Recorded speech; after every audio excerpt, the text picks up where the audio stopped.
break-in to the GCPD headquarters for a what-if? Be my guest.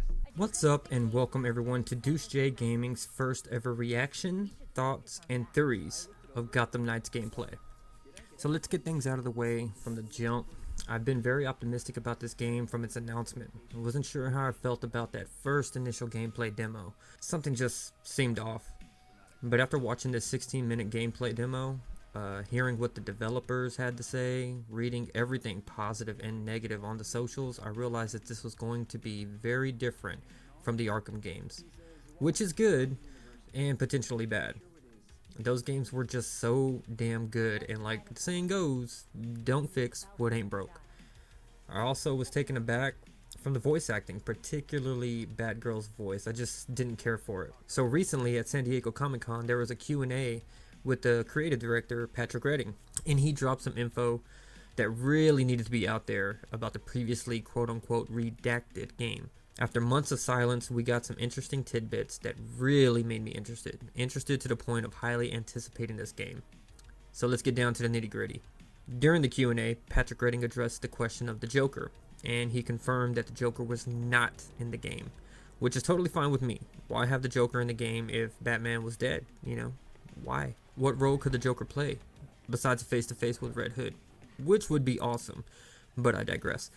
Also, he's been done so many times over. There's plenty of rogues in Batman's history that don't need to rehash the Joker again. Although I would love to see what their version looked like. Alongside that, the question of Harley Quinn came up. Since the Joker's out, does that mean Harley's out as well? Patrick Redding wouldn't say. My best guess, she's in, but probably not a major villain. Maybe just a cameo.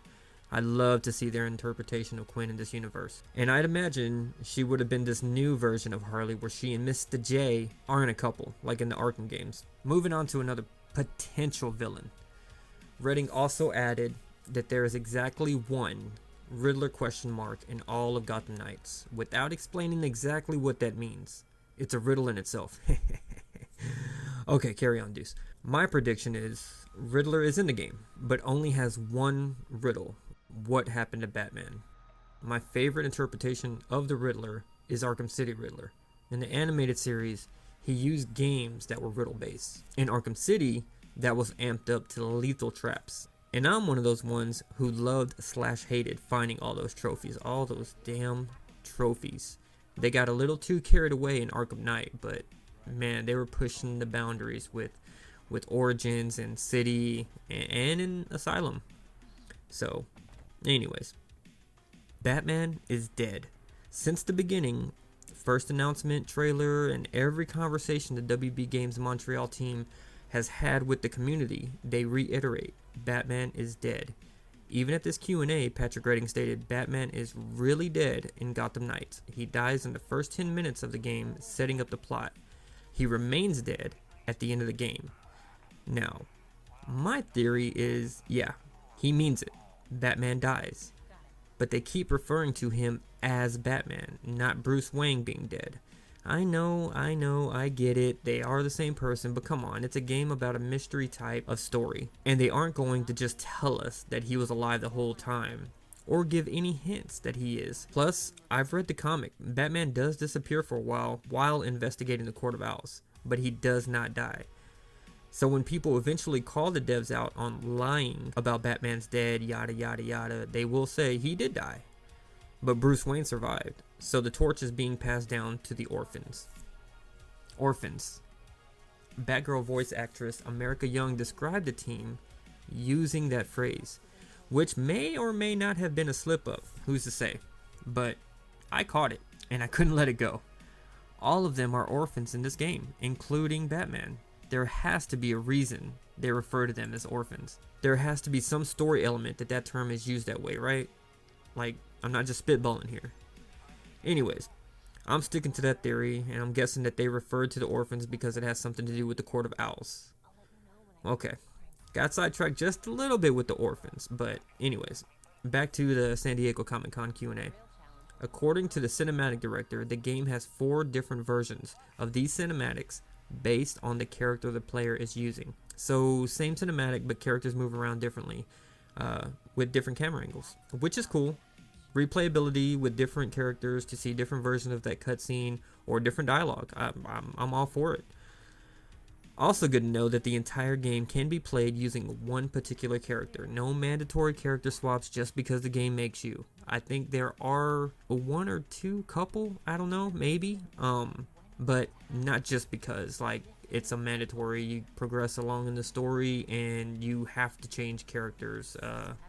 So that's good. I like that. I like maining one character, and that, you know, plays to the replayability of it, of playing through it as Batgirl and then going through the story. The story is probably going to be the same, but, you know, going through and seeing how things are different when you play as Nightwing or Robin or Red Hood, like, you know, it's a good thing. When asked about Damian Wayne ever being considered as a playable character, Redding couldn't answer without giving away a major spoiler. He said, "There are reasons which become very clear while playing that explain why Damian wasn't considered as part of the group. My theory on that? Damian is either not born yet or is still a baby, which will lead probably into a sequel depending on how good this game does, how well it sells, you know, like so far from what I'm seeing story-wise, it looks good. Gameplay looks good. Everything is getting me kind of hyped for it, you know. At first I wasn't too enthusiastic about it. They weren't showing nothing, they weren't talking about nothing, so yeah, I feel like I was along with everybody else just for the ride of, is this game going to come out? Are they going to finally show something? Are they going to talk about it? We were getting codes and a lot of redacted stuff and, you know, puzzles that needed to be put together via videos and stuff like that of like different icons. Like, what? Very cryptic stuff. So yeah, I definitely am having high hopes for this game at this point. I hope to see more. Alright guys, so let me know down in the comments what you think. You know, are you amped up for Gotham Knights? Are you amped up for which character are you playing? You know, one of the main. Are you gonna play single player? Are you gonna play the co-op? You know, let me know. I'm curious to know.